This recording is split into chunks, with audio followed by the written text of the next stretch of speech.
सबको पता है कि अब हमारे एग्ज़ाम के सिर्फ कुछ ही दिन रह गए हैं, जिसके कारण हमारी तैयारी ज़ोरों शोरों से होना चाहिए। और इस तैयारी के लिए हमारा ऑब्जेक्टिव क्वेश्चन का बहुत ही महत्वपूर्ण योगदान रहता है।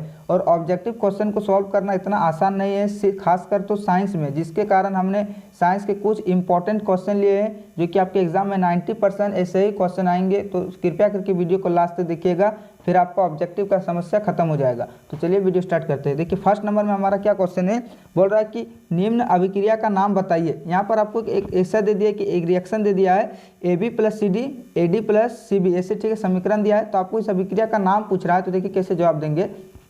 तो यहाँ पर देखिए ये इधर वाला क्या बोलता है, अभिकारक बोलते, उधर वाला को उत्पाद बोलते। तो यहाँ पर क्या वाला, दो अभिकारक है, 1 2, इधर दो अभिकारक है। तो दोनों अभिकारक क्या कर रहा है, अपने आयन का अदला बदली कर दे रहा है। ये A किसके पास चल जा रहा है, D के पास, और B C के पास, अदला बदली कर देता है। तो आप पढ़ेंगे कि जब दो अभिकारक अपने आयनों का अदला बदली करता है तब उसको क्या बोलते हैं, द्विविस्थापन अभिक्रिया। द्विविस्थापन अभिक्रिया आप तो इतना जानते ही होंगे। अब दूसरा नंबर में देखिए क्या दिया है कि उस अभिक्रिया का नाम बताइए जिसमें दो अभिकारक अपने आयन का अदला बदली करता है। अभी हमने ऊपर वाला में क्या पढ़ा, यही तो पढ़ा कि जिसमें दो अभिकारक अपने आयनों का अदला बदली कर रहा है। तो यहाँ पर उस अभिक्रिया का सिर्फ नाम पूछा, इस पर रिएक्शन यहाँ पर समीकरण दिया नहीं, सिर्फ आपको उससे नाम पूछ रहा है। तो उसका क्या नाम होता है, द्विविस्थापन अभिक्रिया।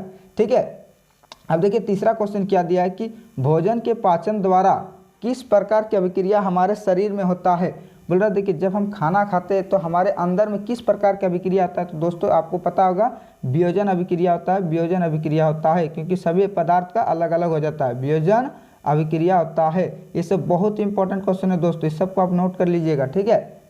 अब चौथा नंबर क्वेश्चन क्या है, देखिए चौथा नंबर हमसे पूछ रहा है कि निम्न अभिक्रिया का नाम बताइए। यहाँ पर एक अभिक्रिया दिया है Na2 + O2 2NO - 43 केल्विन। तो आपसे पूछ रहा है कि इसका नाम क्या है। तो देखिए इसको पहचानने की एक ट्रिक मैं आपको बता देता हूँ। यहाँ पर अगर माइनस रहेगा, यहाँ पर अगर माइनस रहेगा तो आप उसको उष्मा शेषी बोलेगा।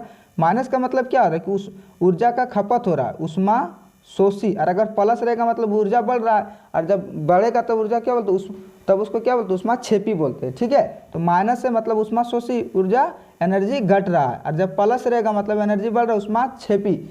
ठीक है। इस तरह से एक से हम दो को भी सॉल्व कर रहे हैं। अब हमारा देखिए यहाँ पर नेक्स्ट क्वेश्चन क्या दिया है कि द्विविस्थापन अभिक्रिया के एक उदाहरण दीजिए। आपसे द्विविस्थापन अभिक्रिया के एक उदाहरण पूछेगा तो आपके तो एग्जाम में तो ऑप्शन रहेंगे, तो ऑप्शन एलिमिनेट देख के आपको टिक लगाना है। तो देखिए उसका मैं उदाहरण आपको बता देता हूँ। द्विविस्थापन मतलब दो अभिकारक Na2SO4 + BaCl2, यहाँ पर क्या करेगा, दो अभिकारक अपने आयन का अदला बदली करेगा। देखिए दो अभिकारक है, दोनों अभिकारक अपने आयनों का क्या करेगा, अदला बदली करेगा। तो अदला बदली करेगा तब क्या करेगा, ये Na चल जाएगा Cl2 के पास और B चलाएगा BaSO4 के पास। तो क्या बनेगा, देखिए NaCl + BaSO4।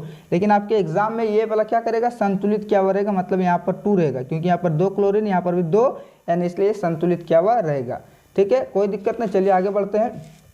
अब देखिए नेक्स्ट क्वेश्चन क्या दिया है कि निम्न समीकरण में कौन सा पदार्थ उपचायक है। तो यहाँ पर दोस्तों I2 का उपचायक हो रहा है, I2 का उपचायक हो रहा है क्योंकि इसमें हाइड्रोजन बढ़ रहा है। ठीक है, हाइड्रोजन के साथ ही एडिंग हो रहा है, इसलिए I2 का उपचायक हो रहा है। अब बहुत इंपॉर्टेंट क्वेश्चन है दोस्तों ये सब।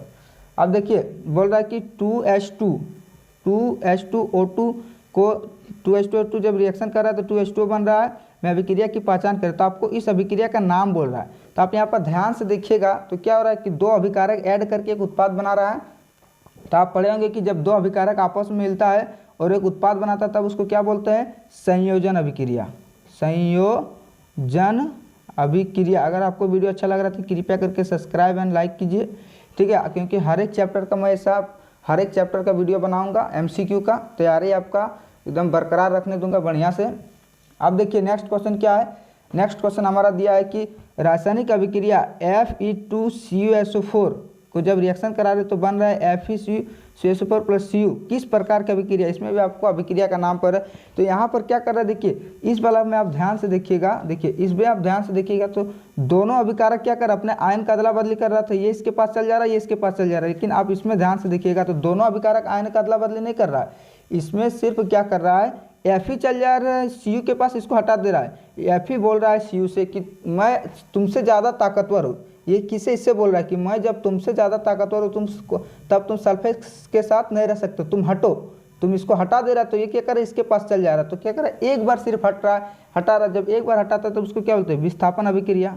विस्थापन अभिक्रिया, दोनों अभिकारक अपने आयन का अदला बदली करता है तो द्विविस्थापन अभिक्रिया। ठीक है दोस्त। अब बोल रहा है कि शोषण कैसी रासायनिक अभिक्रिया है। शोषण एक ऊष्माक्षेपी रासायनिक अभिक्रिया जिसमें ऑक्सीजन की मात्रा बढ़ता है। ऊष्माक्षेपी मतलब जिसमें ऑक्सीजन बढ़े, जिसमें क्या सांस लेंगे तो ऑक्सीजन की मात्रा बढ़ेगा ना दोस्त, ऊष्माक्षेपी अभिक्रिया। ठीक है, अभी रुकिए, वीडियो में और भी क्वेश्चन है अभी। अब देखिए नेक्स्ट क्वेश्चन क्या है। हमारा नेक्स्ट क्वेश्चन जो दिया है वो काफ़ी इंपॉर्टेंट क्वेश्चन है, जो इससे एग्जाम में 100% ये क्वेश्चन आता ही आता है। इस वाले क्वेश्चन को मिस नहीं कीजिएगा। अगर नए आएंगे तो मैं ये वीडियो को डिलीट कर दूंगा दोस्त। ठीक है। अब देखिए बोल रहा है कि निम्न रासायनिक अभिक्रिया में किस पदार्थ का उपचयन हुआ है। तो आप पढ़े होंगे कि उपचयन और अपचयन आप बहुत ही अच्छे से पढ़े होंगे दोस्त। तो उपचयन का मतलब क्या होता है, जिसमें ऑक्सीजन की मात्रा बढ़े, और अपचयन का मतलब होता है जिसमें ऑक्सीजन की मात्रा घटे। तो यहाँ पर आपको साफ साफ दिख रहा होगा कि Cu में क्या हो रहा है, ऑक्सीजन की मात्रा बढ़ रहा है। देखिए Cu अभी अकेला था, जैसे ऑक्सीजन के रिएक्शन के इसके साथ ऐड हो गया तो क्या हुआ, इसके पास ऑक्सीजन की मात्रा बढ़ा कि नहीं। तो Cu का क्या हो रहा है, किस पदार्थ का उपचयन हो रहा है, तो Cu का उपचयन हो रहा है। Cu का, बस क्लियर।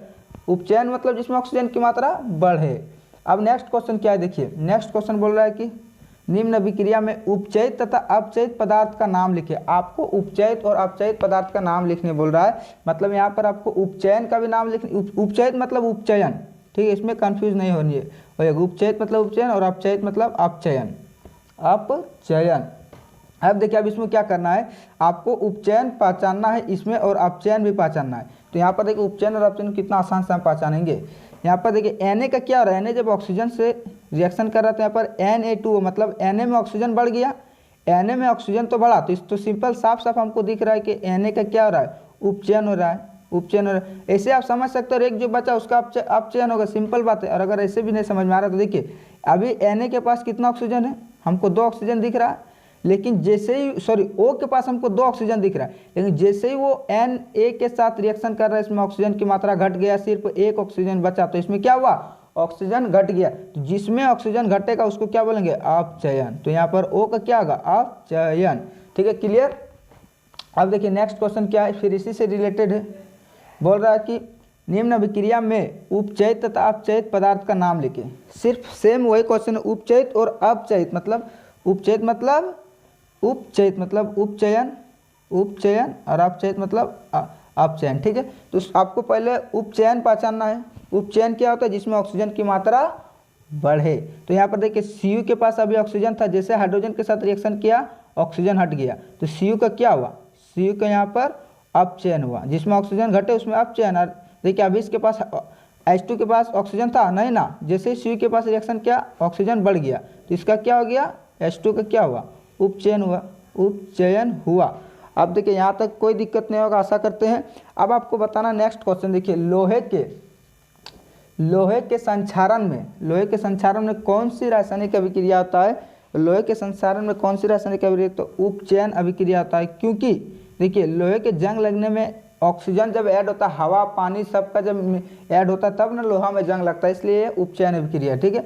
अब बोल रहे चिप्स की थैली में, नेक्स्ट क्वेश्चन क्या है कि चिप्स की थैली में कौन सा गैस भरा रहता है। तो आपको पता होगा, ये बहुत आसान क्वेश्चन है। चिप्स की थैली में नाइट्रोजन गैस भरा होता है, N2 गैस भरा होता है। ठीक है, आपको यहाँ तक भी कोई दिक्कत ना। लास्ट क्वेश्चन देखिए क्या है कि उपचयन और अपचयन अभिक्रिया का दूसरा नाम क्या है, तो इसको क्या बोलते हैं, रेडॉक्स अभिक्रिया। रेडॉक्स अभिक्रिया क्या होता है, वैसी रासायनिक अभिक्रिया रेडॉक्स वैसी रासायनिक अभिक्रिया जिसमें उपचयन और अपचयन की अभिक्रिया साथ साथ उसे रेडॉक्स अभिक्रिया कहते हैं। ठीक है दोस्त, थैंक यू। आज के लिए इतना ही। चैनल को सब्सक्राइब कर लीजिए, क्योंकि नेक्स्ट पार्ट में हमने 2nd चैप्टर का भी ऑब्जेक्टिव क्वेश्चन डालूंगा और मैथ का भी। ठीक है, धन्यवाद।